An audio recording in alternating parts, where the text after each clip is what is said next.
What's good, everybody? We are back for another episode of Champaign Room Hoops podcast, brought to you again by the good folks at New Amendment as part of the Beyond the Big Ten podcast network. You can check us out on Spotify, Apple Podcasts, or anywhere you get your podcasts, and also on YouTube at Beyond Big Ten. Also, make sure to follow along on all social media, Twitter, IG, and TikTok with the handle at Beyond Big Ten. I'm former Illini point guard Sam Maniscalco, again joined by Illini legends Brandon Paul and super swingman Billy Cole. Thanks again for tuning in. Brandon, Billy, give us a little update on your past week. Oh, man, nothing besides work. Just looking forward to watching that Rutgers game, and now we get to break it down for you guys, so super excited for that. Yeah, not much over here. Just been playing and traveling. Team's currently on we've won 7 of our last 8, which is good, putting us in a good position for the playoffs in both leagues. So we're looking to continue that. We have one more game this week before we head into a little break for FIBA. National teams get together, and we have a few players that play with their respective national teams. So all things good on this end. Yeah, still going strong. How many, Brandon, how many regular season games do you guys play? Total. Between both leagues, probably, if I were to guess, upper 40s, maybe in the 50s. It just depends. And then how is the playoff format? Is it like series, or is it single elimination, tourney type thing? It's my first time in the German league. Every league is different. And especially, when you start dealing with COVID kind of changed the structures of the playoffs over the years. I would guess this year with Euro Cup international competition, it'll be one and done like it was last year, kind of like NCAA tournament. And then I think if you get to the finals, it's a series. Once you get to the finals, it might be like a 5-game series or something like that. German league, I'm not even sure. I haven't gotten a chance to check out that structure. I'm just taking it one game at a time out here. That's pretty cool.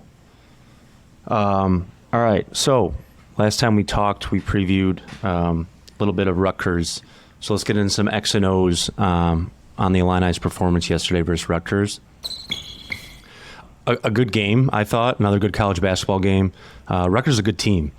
Illini, I thought, obviously started a little slow first half. I think Rutgers was kind of getting what they wanted, especially their guards. I thought they were kind of living in the paint. And then they cleaned some things up, Illinois, heading into halftime, and then came out in the second half and saw that 19-0 run they went on and stuff. But a lot to break down. Billy, what'd you see? Yeah, I saw a lot of just individual performances that stood out more than X's and O's this game. I think Coleman Hawkins deserves his flowers more than anyone. I was just blown away by that game he had.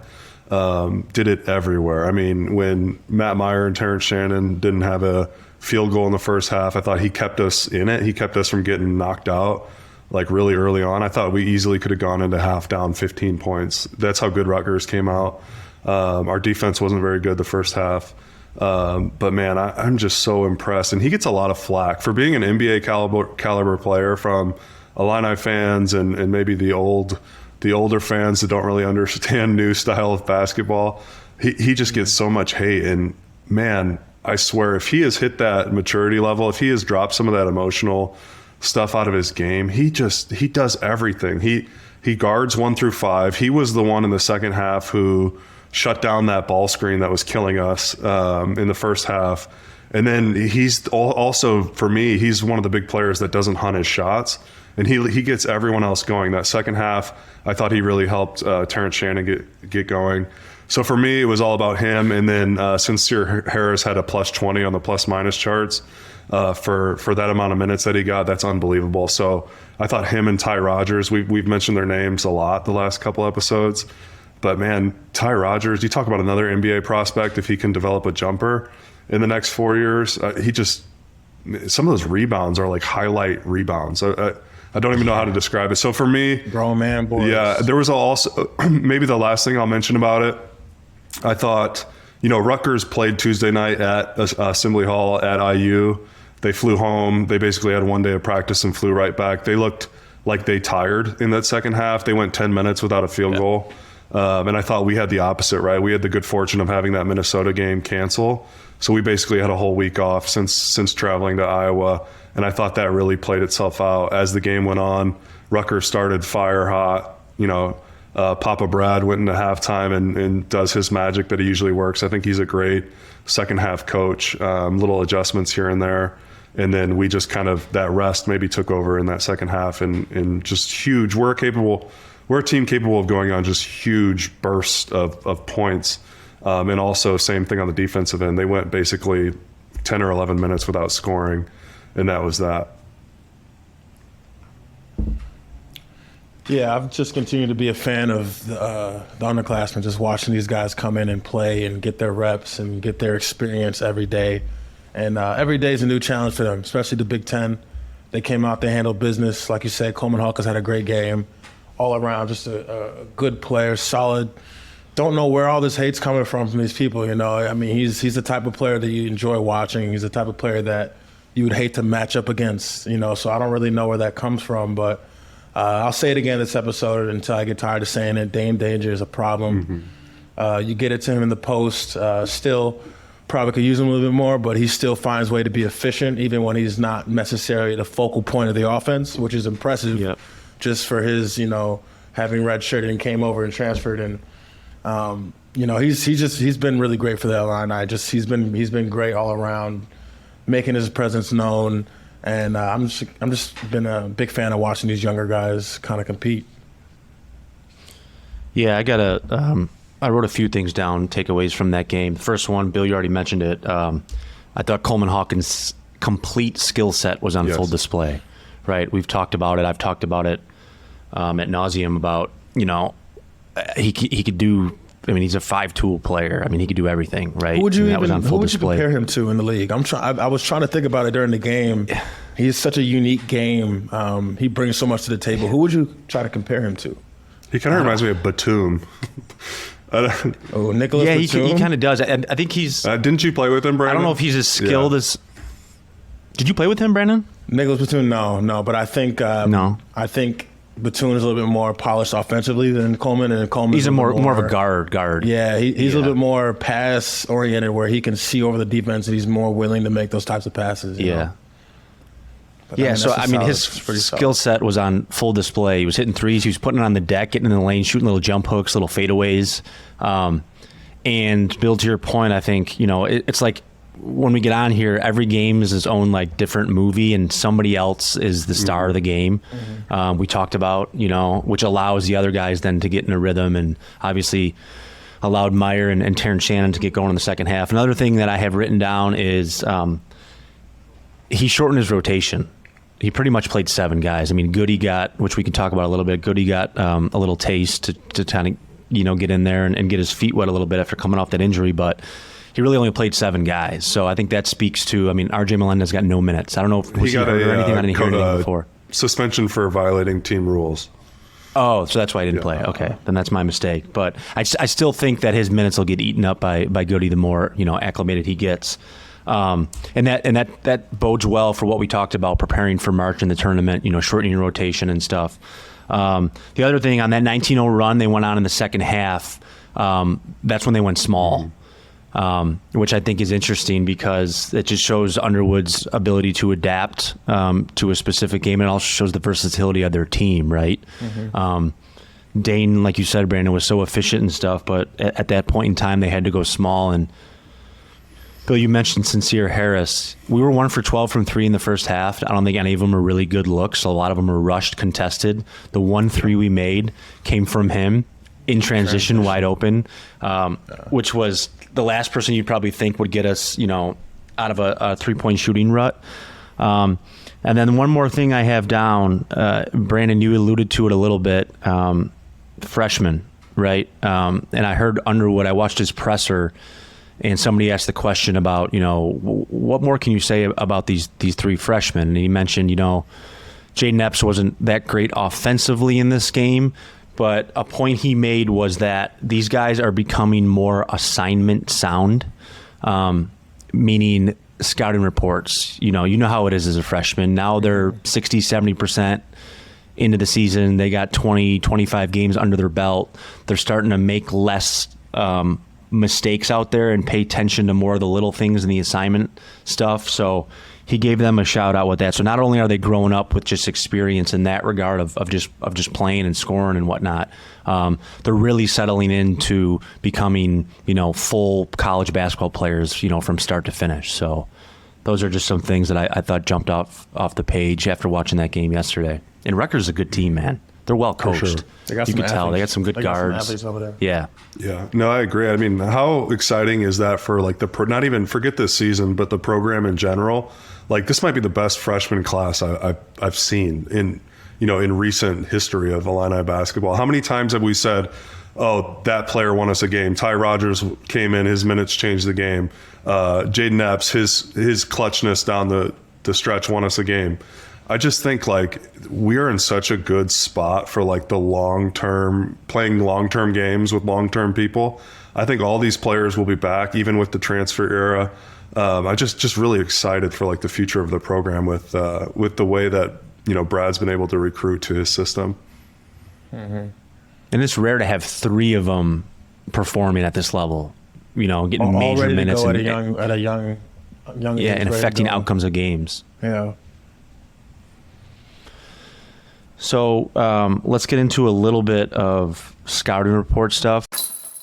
The week ahead is, this is kind of like just breaking news. We talked about it a little bit before we started recording, but Northwestern did just beat Purdue. I know last week we talked about how, like, who cares if you win the Big Ten regular season, and it was pretty much out of reach. But now Purdue gets their third loss.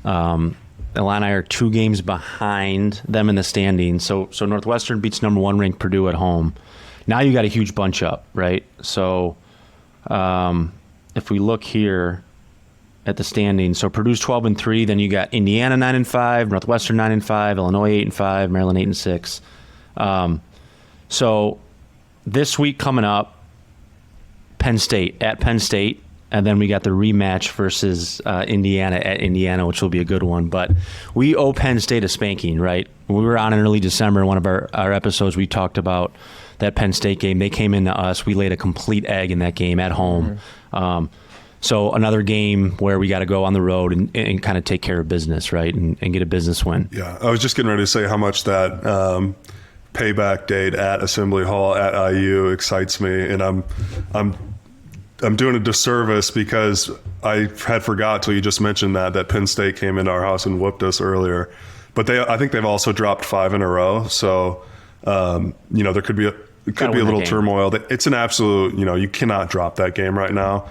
But man, we've got some. You look about at our schedule that we still have to finish with. They've got 3 games on there that I'm probably as excited to see more than any other games that we've played this year, and that's Indiana at Indiana. We've still got Michigan left, who we haven't played, which we've kind of had a budding rivalry with them and Juwan Howard and Coach Underwood over the last couple of years. And then we finish. I think the last regular season game of the season is Purdue. So I mean, who knows? Like you just said, Sam, Purdue's dropped 1. They've got some tough games left. That last season or that season finale against Purdue could actually mean something. Yeah, I think this game is one of those where you have to steal on the road. Obviously we dropped the one early at home, as you just talked about. And it's probably going to be one of those games where it's not as aesthetically pleasing, but you just got to go there, grind it out, 40 minutes, probably going to be low scoring. A lot of the last several games have been low scoring, but that kind of brings attention to the Illinois defense, which has continued to improve. But Penn State is not a fun place to go to play at. It's not an easy place to play on the road. Dead in there. They gotta have a little bit more of a chip on their shoulder when they head out that way. Yeah, and I still think the main, like we talked about, the main thing is still prepping for this March run, Big Ten tournament, and kind of posturing to. Get ready for the tournament. And I think, like I mentioned, shortening the rotation stuff, things like that. And I think the role defining work we've talked about over and over and over again all season long is really, really like starting to come to form. I mean, the 2 guys you mentioned, Bill, Sincere Harris and Ty Rodgers, those guys they've literally fell so nicely into their roles now. You know, when they come into the game off the bench, they know exactly, know your role, know your job, do your job, right? Those guys have really, really, really done a nice job of that. For sure. And I thought you hit the nail on the head earlier in the show when you mentioned Melendez. You know, he violated team rules, but he didn't play. But I thought, we had been talking about shortening the rotation from the first episode that we did. I thought that actually helped us in the second half, right? And it definitely helps the freshmen. Playing 20 minutes a game versus 10 is invaluable. It's 2 times the amount of experience per game.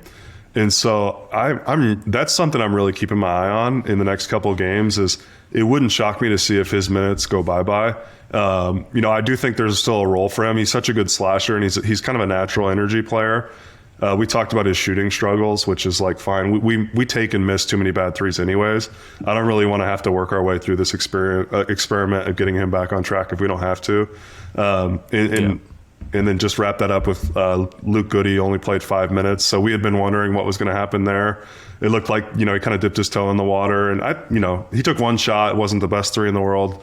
The crowd was begging for it though. Missed it. I'd like to see him, keep seeing if we have something there, work him in at Penn State's the perfect game. Again, said this last pod, but get out to a big lead, do what you're supposed to do with your kind of native rotation, and then get Luke Goody 10, 15 minutes to end the game. I love that plan.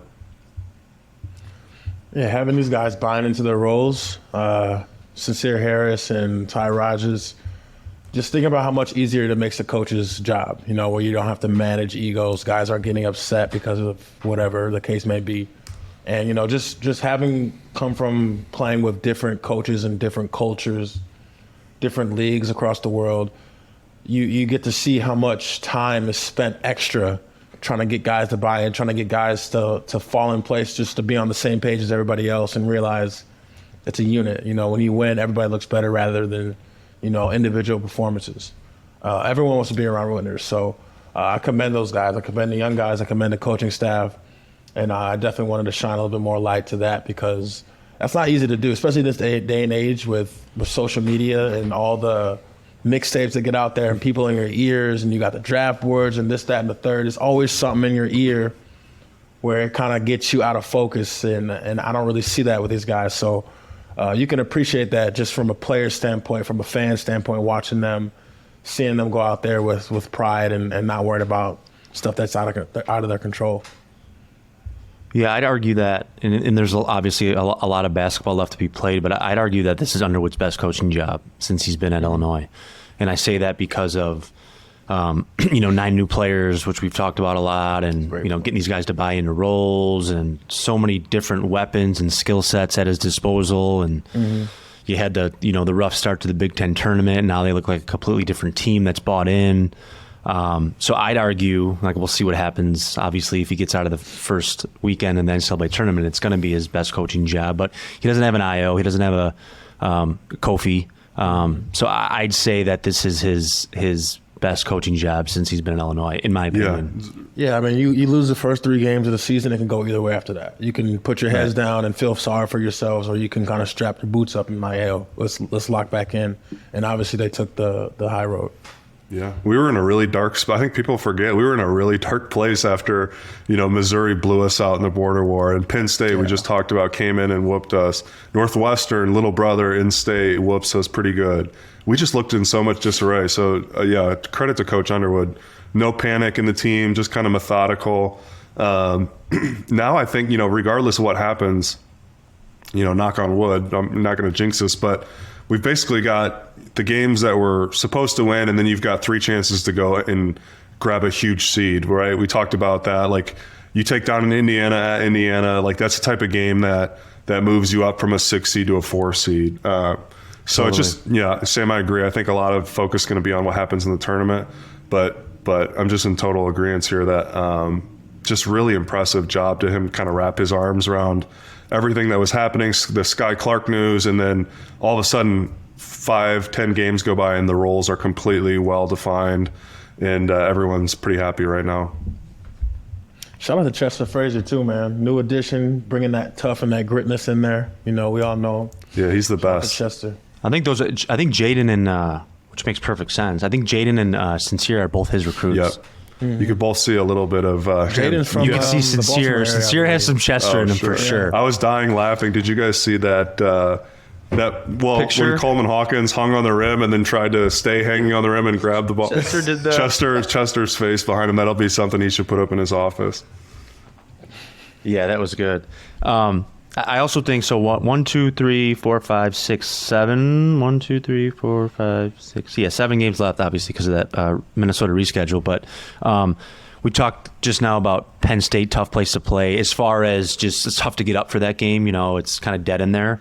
But at Indiana and at Purdue, probably two of, and you guys would know this better than I would, but two of the tougher places to play in the Big Ten as far as atmosphere, like just difficult road games, which I think is awesome leading into the Big Ten tournament and the NCAA tournament, especially for the freshmen to get another dose of, a raucous atmosphere where it's really, really tough to win, that kind of stuff. Win or lose, like obviously we'll talk about it more, but we want them to win. But that's just going to be invaluable experience for a tournament run at Indiana and in the season at Purdue. Do you guys agree? I've never won at Purdue. I think that's the only team in Big Ten that I never beat on the road. Yeah, that place is not a large arena, but it gets incredibly loud. Like, it's hard to describe to someone who's never seen a game there. And Indiana is a large arena, and that also good. Like, I would say you hit the nail on the head. I would say those are number 1 and 2 hardest places to play. Like, Ohio State has a great crowd, but it's almost like an NBA arena, right? And so it doesn't get so like deafeningly loud. And then Michigan State would probably fall right in that third spot for me, just because they were holding up pictures for my prom night. But yeah, tough places to play. The freshmen are going to have to, I did think if I was being critical of anything, I was super frustrated when Rutgers switched up their defense. We had a lot of stupid turnovers against that 1-3-1. I think we turned it over the first 3 times they went to it. So, you start playing these really tough games down the stretch, Purdue's, Indiana's, Michigan's. We got to clean up those turnovers a little bit. Just be a little, ball security is job security. That needs to be the theme for all these guys' minutes. That's a Wayne McClain my special right there. Yeah. At least scream that three times a day at practice, turnovers. At least. I think Indiana, in my opinion, Indiana was the coolest place I've ever played in. I mean, atmosphere and stuff. I thought it was, just like you feel I remember we went for shoot around, like the whole Bob night, like it's just old Indiana bleachers, basketball, like smells like, you know what I mean? It's got that distinct field house type smell. Crowd's obviously crazy. The students are nuts. They were really good when we went there too, Brandon, my year. I think that's the game where I think we were watching the replay on the bus. So I think Cody Zeller, when I was on the floor under the basket and he dunked and fell right on top of me. There's not a lot of places from there, but Indiana's not a lot of places that can hang 5 national championship banners. It's like that. They're still hanging on from that from the 70s, but but still, you feel like you said, Sam, the court is literally unchanged. Excuse me, from when Bobby Knight threw that chair across it, right? You feel all that basketball history in that building. Yeah.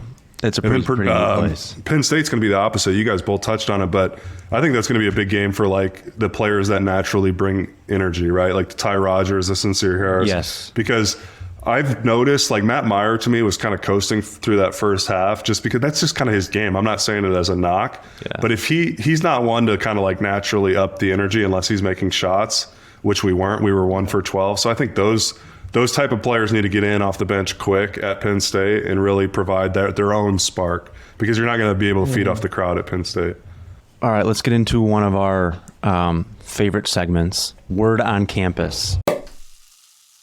Yeah. So we got another situation. Brandon tweeted out to some Illini fans a question and something, to ask something that we could talk about or discuss on the pod today. And we're going to pick one from Will Chumbly. Shout out to Will Chumbly. Will Chumbly 25. He actually has 2 great questions, but we're going to tackle one of them.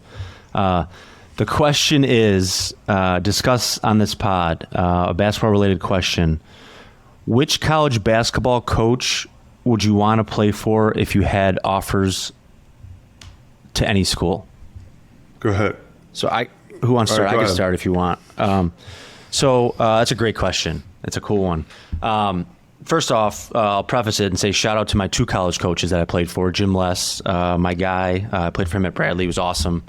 Former NBA player. I had a great 4 years there. It was really cool to play. I mean, total players coach.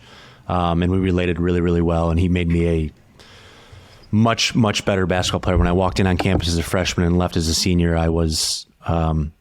I knew how to play basketball, and a lot of it is credit to him. And then shout out to Bruce, who I played for a year. Another great coach. I mean, his record speaks for itself. His resume speaks for itself. And both those guys, great coaches, but even better people. 2 guys that I have relationships with to this day, which is awesome, and the beauty of being able to play college basketball for 4 years. But as far as who I'd want to play for, I feel like Coach K shouldn't be allowed or involved in this. So first of all, I hated Duke growing up. Hated Duke. I mean, it's one of those schools you either love or you hate, right? It's kind of like the Yankees. Couldn't stand Duke. Couldn't stand Coach K. Like, hated him. Wanted him to lose, whatever. Didn't know him, obviously. This is when I was younger. After he went and did what he did with that dream team on that run, not that I didn't have any respect for him. Obviously, he's tremendous. I had a whole different outlook on Coach K and looked at him in a whole different light. To be able to get those guys, those NBA guys with those egos and whatnot, to come together like that for Team USA, I thought it was pretty sweet and pretty awesome. So I'd pick him, but I feel like he shouldn't count because he's the godfather of college basketball, right? Basically, and so to speak. So my guy would be Jay Wright. Villanova. Yeah, he's so smooth. The reason being... He's so smooth. Yeah. He's so smooth. The reason being is because of the three-piece suits he wears, right? Best on the sideline. Best And his tailor hair. in college basketball. No, for sure. But he's a guy that, one, I love their style, Villanova. You know, they used to call it Guard U back in the day when they had Kyle Lowry and those guys. He just seems like he seems like a player's coach. He's got good guards. They play up and down. The way he coaches and works the sideline, his players buy in. You see countless times guys every year talk about how they love playing for him, and obviously he's been very successful. But I just that would be my pick. There's a few others I would like to play for, but I'm going with Jay Wright at Villanova would be my pick. That's cool. Yeah. So I'll follow up with 2 of my own. They actually both offered me. So it's not. I think I'm not saying anything. I'm still happy with my choice. Not a lot of regret in my life. But I do. So the program that recruited me the hardest, and I'm talking like 4 coaches at 10 plus open gyms, it was Wisconsin and Bo Ryan. And I do think, if there is a tinge of regret, I think if you look at my game and how it translated to the offense I went to versus their offense, I think they're, maybe in an alternate universe, I would have had a really successful career there. And then the second one would be Purdue, and Matt Painter called me, and I'll never forget that call because he called me. I was working at my dad's office, and my mom must have told him I was down at work. So I walk into the break room, I pick up the phone. I have no idea who he is. This is 2005. So he told me straight up, I don't know if he was lying to me or just selling me or what, but he told me I was the first player he was ever offering a scholarship to. So I just think about that now and what he's done with the program 20 years later. Back then I had no idea. I was also a 14 or 15-year-old kid. But I just think he's such a phenomenal coach. And I know they lost to Northwestern today, but you just look at what he's done with that program and built them into a behemoth of the Big Ten. It's really cool to just, know for the rest of my life I had offers from Bo Ryan, and I just think I would have had a really good career at both of those 2 places. So that's a great question. To whoever sent that in, I think it's what we say his name was? Will Chumbley. Great question. I think it's cool to hear these 2's answers. I could see you at Wisconsin in that flex swing offense, yeah, bro. for sure. There wouldn't be a John Lewis. I know. I would have shot a lot more threes. No, that's a good question. I didn't really want to go anywhere besides Illinois. I think regardless of who they had as a coach, I was going to go there. But, shout out to Coach Weber. Shout out to Tracy Webster, who's the one that recruited me.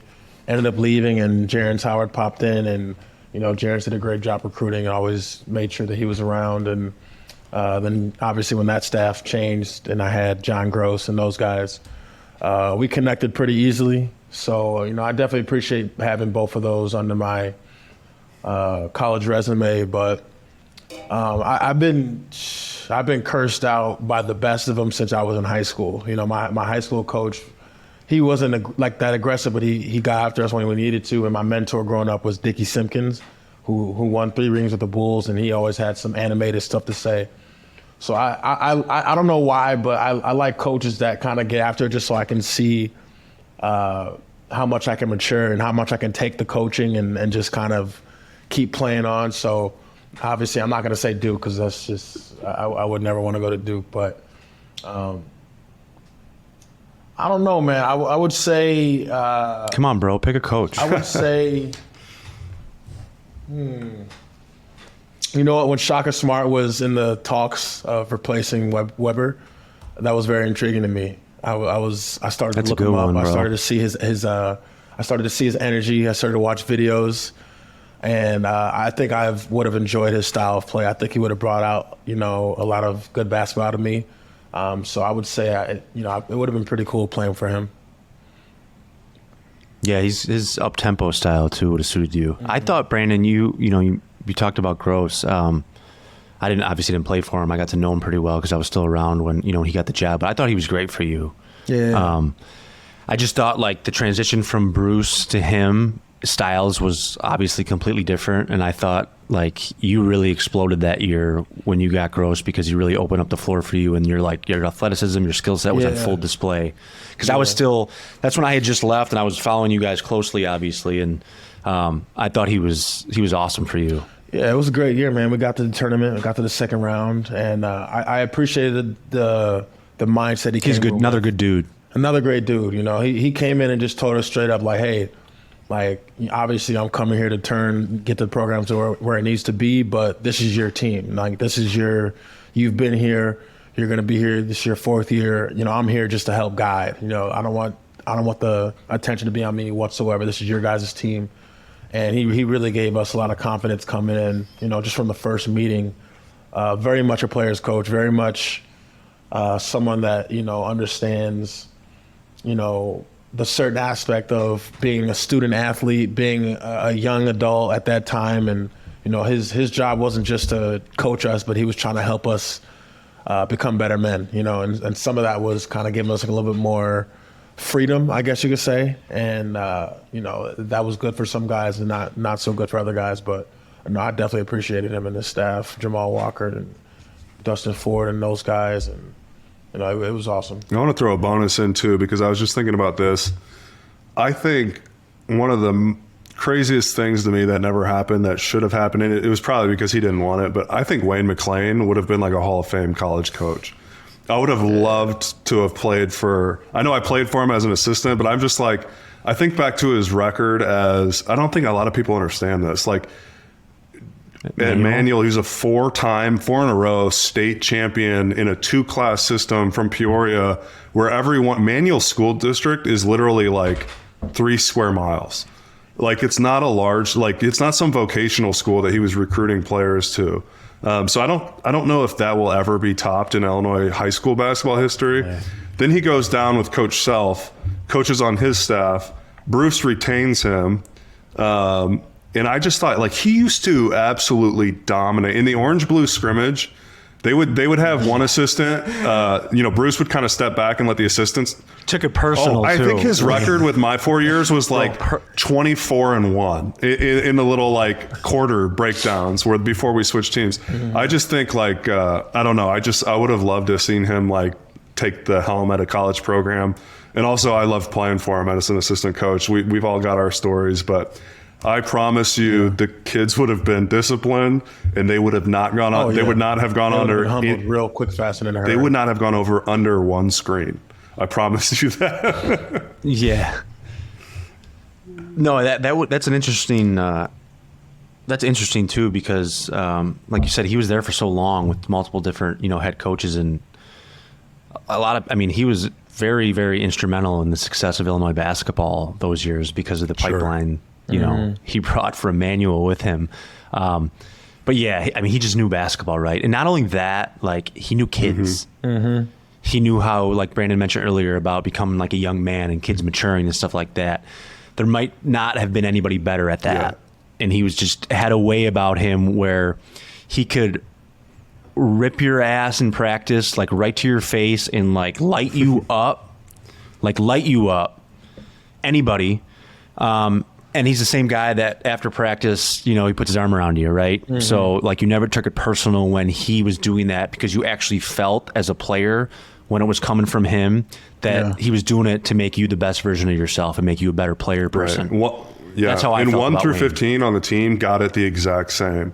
Like, yeah, you right. know, some assistants, like you can see, like favoring certain players or their recruits. For him, it was equal opportunity. Everyone can catch it. Hey, for him, it was everybody on staff. It wasn't just the players. The managers could catch it. The athletic department could catch it. Some of the coaches, if you catch them on a bad day, could catch it. Right.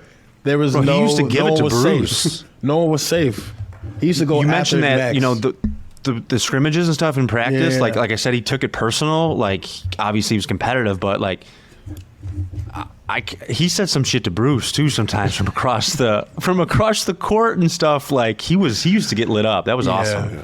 No, he told it exactly how it was. And you know, if you took it personally, you were just soft, because he wasn't one of those coaches that was just like disrespectful or just kind of on you for no reason. If he's on you, there's a reason for it. And if you can't sift through all the extra, you know, all the stuff that he's saying, then that's something you got to figure out, because everyone kind of respected him the same way. And there was really, I've never heard one person talk badly about McClain that didn't have their own issues with them for whatever reason. Right. You know what I mean? Right. Yeah. Peoria and Illinois legend. For sure. Wayne McClain, God bless. All right, well, that wraps it up. So we'll be on again sometime later this week, but like we said, business trip to Penn State, right? Illini look good right now. Underwood's got this team kind of playing the way he wants them to play. There's some things, obviously, we can clean up like we talked about. I still think shot selection needs to get a little better. I thought it was night and day for first half versus the second half versus Rutgers, which helped a lot. But coming into form, last time we talked, we were focused on the NCAA tournament, which we still should be, in posturing for, seeding, like Bill mentioned. But this breaking news of Northwestern beating Purdue kind of opens up the door a little bit to see how we can finish the season, and we got some games against some teams that are ahead of us in the standings that could go a long way. So, but I think from a general perspective, I think the team's in a great spot on February 12th, right where you'd want to be in a Big Ten season. Like I said, with some key matchups and a chance to really, really make some headway heading into March and April for the Big Ten tournament and the NCAA tournament. So both of you guys, thanks for joining. It's good to see both of you. Brandon, good luck with games this week in the playoffs. And we will circle back with you guys next week. Again, another episode of Champaign Room Podcast. I'm former point guard Sam Maniscalco, again joined by swingman Billy Cole and Illini legend Brandon Paul, BP3. Thanks, everybody. Thanks, everybody. See ya. Beyond the Big Ten is a network of podcasts that aims to be your go-to resource for all things Big Ten. We cover the entire conference with shows hosted by ex-players and athletic alumni, aiming to be your go-to source of information and entertainment for your favorite team. Hosted by ex-Big Ten players, media, and insiders, our podcasts are focused on giving diehard fans and those alums an inside scoop about the teams and people that make the Big Ten Conference one of the most watched and most talked about conferences in sports. We're excited to talk Big Ten basketball with you wherever you may be. Subscribe now.